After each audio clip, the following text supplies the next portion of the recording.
Bienvenidos a esta exploración.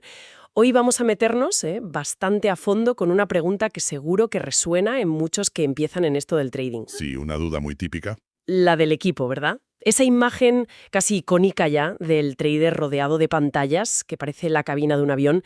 A ver, ¿es realmente necesario todo eso para empezar o es un poco de postureo? Es que esa imagen es potentísima, claro. Y el material que estamos viendo hoy, una conversación o un guión, entra de lleno en ese dilema. Ajá. Pone sobre la mesa si ese setup soñado, ese despliegue tecnológico, es de verdad imprescindible cuando das tus primeros pasos. O si hay otras cosas más importantes. Exacto. Y esa es nuestra misión hoy, desgranar un poco los argumentos de esta fuente.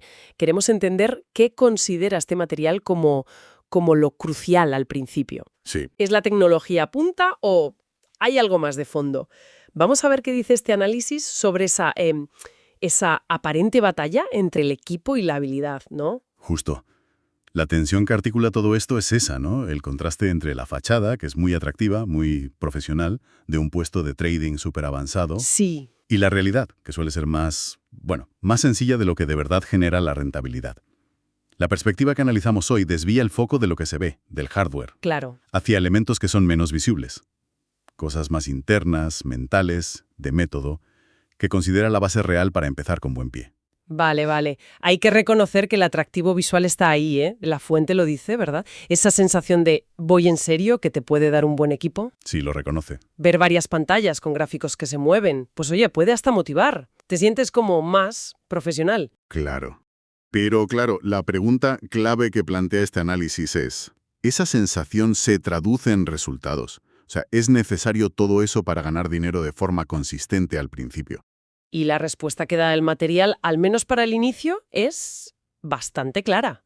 Es un no. Un no rotundo. Bueno, un no matizado, pero inicialmente es no. No es necesario. De hecho, sugiere que incluso puede ser contraproducente si te distrae de lo importante. Contraproducente, sí, porque aquí introduce una distinción que me parece clave. La diferencia entre el hardware, o sea, el equipo físico, los monitores, el ordenador potente, y lo que podríamos llamar el software mental del trader. Software mental, me gusta eso. ¿Y qué incluye exactamente ese software, según la fuente?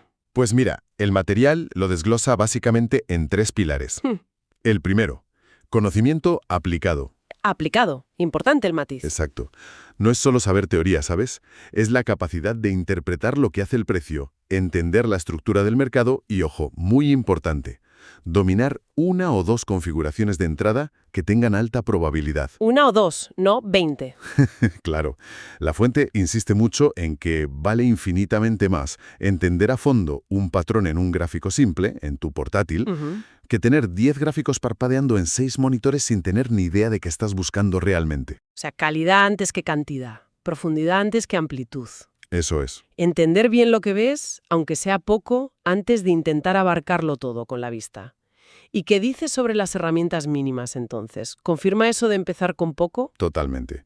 Menciona explícitamente que se puede empezar perfectamente y de forma eficaz con lo básico, un portátil normalito que funcione bien y una conexión a Internet estable.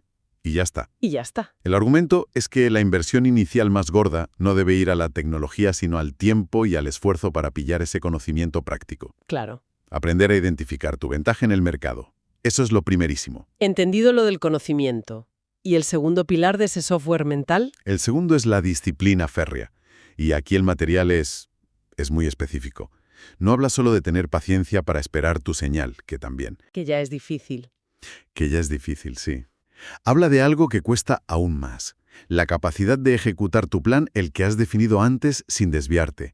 Operación tras operación. Uf. Y esto incluye, según detalla, respetar a rajatabla tus puntos de salida, tanto para beneficios como, y sobre todo, para cortar las pérdidas. El stop loss, vamos. El famoso stop loss. La fuente subraya que esta disciplina, pues que no hay monitor curvo ni teclado mecánico que te la dé. Es una batalla interna tuya. Claro. Es que el equipo no aprieta el botón por ti. Ni te frena cuando te entra el pánico o la avaricia y quieres saltarte tus propias reglas. La fuente llega a hablar de psicotrading o de control emocional aquí. Sí. Lo mete de lleno como parte esencial de la disciplina. Describe cómo las emociones, el miedo a perder, la euforia después de ganar, la frustración si llevas una mala racha, son el principal enemigo para ejecutar tu plan de forma consistente. Ya. Desarrollar esa capacidad de operar de forma objetiva, casi como un robot una vez tienes la estrategia clara, es parte de esa disciplina que la fuente ve como crítica, vamos. Totalmente. Es que el mejor equipo del mundo no sirve de nada si te tiembla el pulso y cierras antes de tiempo por miedo, o si la codicia te impide recoger beneficios cuando toca. Tiene todo el sentido. Puedes tener un equipo de la NASA, pero si el piloto se pone nervioso, mal asunto. Y el tercer pilar, mencionaste que eran 3. El tercero es la gestión del riesgo calculada. El material lo presenta no como algo que está bien tener, sino como la base para sobrevivir a largo plazo en esto. La supervivencia. Eso es. Explica que implica definir antes de meterte en cada operación cuánto capital vas a arriesgar como máximo. Por ejemplo, un 1% de tu cuenta, un 2%. Vale. Y muy importante, calcular el tamaño de tu posición según esa cantidad y dónde pongas el stop loss. La fuente advierte que tener muchas pantallas con muchos datos puede darte una falsa sensación de control. Claro, como que lo ves todo. Exacto. Pero la gestión del riesgo de verdad se hace antes de operar, con reglas claras, no reaccionando a cada movimiento del precio en tiempo real que ves en la pantalla. Vale, entiendo la lógica. Priorizar estos 3 pilares. Saber qué buscar, el conocimiento, ejecutar sin dudar, la disciplina, y proteger tu dinero, la gestión de riesgo. Pero entonces la fuente dice que los setups avanzados no sirven para nada, o simplemente que no son para empezar. Ahí está el matiz, que es importante y el análisis lo recoge bien. No se trata de demonizar el buen equipo en sí mismo. Vale. Se reconoce que puede ser útil potencialmente, pero lo sitúa claramente en una fase Posterior. cuando el trader ya ha evolucionado. De acuerdo.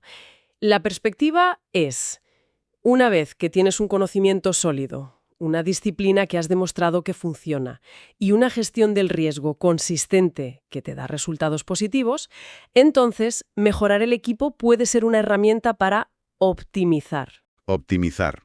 ¿En qué sentido?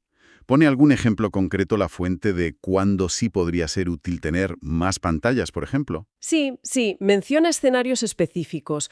Por ejemplo, un trader que ya es rentable haciendo scalping, operaciones muy cortas, Ajá. y necesita ver a la vez cómo se correlacionan varios activos o diferentes tiempos del mismo activo para decidir rápido. Ahí, varias pantallas pueden ser una ventaja real. Entiendo. O para alguien que gestiona una cartera más compleja con más cosas. Pero la fuente insiste, esto es para optimizar un sistema que ya te funciona, no para crearlo de cero. Exacto. Es como afinar el motor de un coche que ya corre, no ponerle alerones a uno que no tiene ni motor. Entiendo perfectamente. Entonces, la clave según esta perspectiva es la secuencia, el orden. No es un no al equipo avanzado, sino más bien un todavía no. Exactamente. Si unes los puntos, la fuente sugiere una progresión bastante lógica. A ver. Formación y práctica. Pillar el conocimiento aplicado, definir tu estrategia, probarla hasta que seas consistente, aunque sea en demo o con muy poco dinero, y desarrollar la disciplina y el control emocional. La base. Capitalización. Conseguir el capital que necesitas para operar de forma responsable con esa estrategia que ya has validado, aplicando tu gestión de riesgo. Los recursos. Optimización. Opcional. Solo cuando los 2 puntos anteriores estén bien asentados y seas rentable de forma consistente. Solo entonces plantéate si mejorar el equipo te puede dar más eficiencia o comodidad en tu proceso que ya funciona. Esta secuencia tiene muchísimo sentido. Intentar empezar por el paso 3 sería como, no sé, comprarte unas botas de montaña carísimas antes de saber andar por un camino llano. Precisamente. Y aquí el material lanza una advertencia que me parece importante, que conecta con esto. Subraya que un equipo espectacular no solo no ayuda si te fallan los fundamentos. Sino que puede ser perjudicial. Eso dice. Sí, perjudicial. ¿Y cómo? ¿Por qué? Porque puede crearte una falsa sensación de que sabes lo que haces, de competencia. Ah, claro. Puedes tener ahí 6 monitores 4K, con gráficos, noticias, sentirte como un lobo de Wall Street en tu casa. Pero si tu estrategia es mala o tu disciplina no existe, Mal asunto. esas pantallas solo te van a mostrar tus pérdidas con una definición increíble. La fuente usa ese ejemplo gráfico, ¿no? Alguien rodeado de tecnología punta que sigue perdiendo dinero porque entra al mercado por impulsos, no respeta sus stops o persigue el precio cuando ya se ha ido.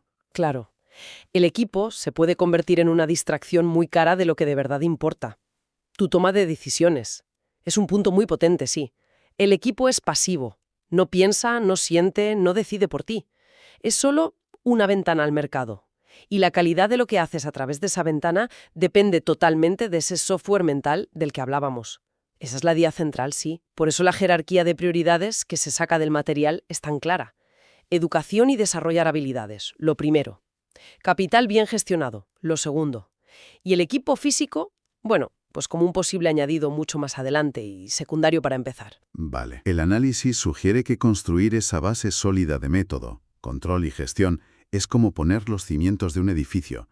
Querer añadir pisos, o sea, el equipo avanzado, antes de tener una base firme, pues es receta para el desastre. Claro. Incluso podría quitarte recursos, tiempo y dinero que deberías estar dedicando a formarte o a cuidar tu capital inicial. Entonces, si tuviéramos que destilar el mensaje clave de esta fuente para alguien que está empezando y a lo mejor se siente un poco intimidado por no tener ese setup soñado, ¿cuál sería? Pues yo creo que el mensaje es bastante liberador en cierto modo. Oye, no dejes que la falta de un equipo súper sofisticado sea una barrera, ni una excusa para no empezar. Ya.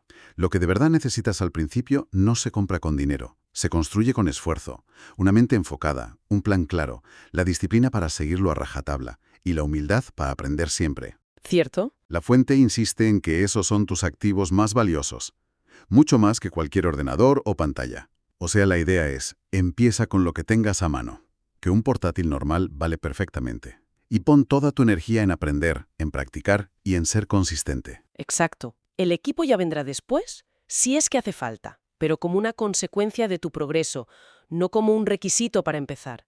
El setup soñado, digamos, te lo tienes que ganar, no lo compras para empezar. Correcto. La perspectiva es que esto del trading es un maratón, no un sprint de 100 metros. Y la inversión inicial más rentable que puedes hacer es en ti mismo. En uno mismo. Sí, en formación de calidad, en tiempo dedicado a analizar y a practicar de forma deliberada, y en forjar esa fortaleza mental para aguantar los altibajas del mercado, que los va a ver. Muy bien, pues hagamos una recapitulación rápida. El análisis que hemos explorado hoy defiende con bastante fuerza que para los que empiezan en trading, la prioridad absoluta no debería ser el equipo físico, el hardware. Eso es. Sugiere enfocarse intensamente en construir ese software mental, conocimiento práctico y aplicado, disciplina para ejecutar el plan y una gestión del riesgo muy rigurosa. Empezar simple, dominar lo esencial y ya se verá más adelante. Exacto. Y esto, bueno, nos deja con una reflexión final, ¿no? Una pregunta que quizás sea más pertinente para quien empieza y que sale directamente de la lógica de este material que hemos visto. A ver. Si este análisis insiste tanto en que el setup externo, el equipo físico, es secundario al principio, entonces la pregunta es... ¿Cuál es el setup interno que sí es absolutamente indispensable construir desde el día cero? Buena pregunta. Si vamos a invertir tiempo y energía, ¿cuál es esa configuración mental y de método que tiene prioridad sobre todo lo demás? Claro. Hablamos de ese conjunto de reglas claras para operar, ese sistema para controlar las emociones, esa capacidad de analizar objetivamente sin sesgos, esa paciencia estratégica, esa gestión del riesgo que no te saltas. Todos esos componentes internos que no vienen en una caja de Amazon, sino que los tienes que cultivar tú con dedicación. Totalmente. Si el equipo externo puede esperar, ¿cuál es la infraestructura interna que un aspirante a trader debería obsesionarse por construir antes que ninguna otra cosa? Quizás esa sea la verdadera pregunta fundamental para empezar con buen pie en este mundo tan complejo.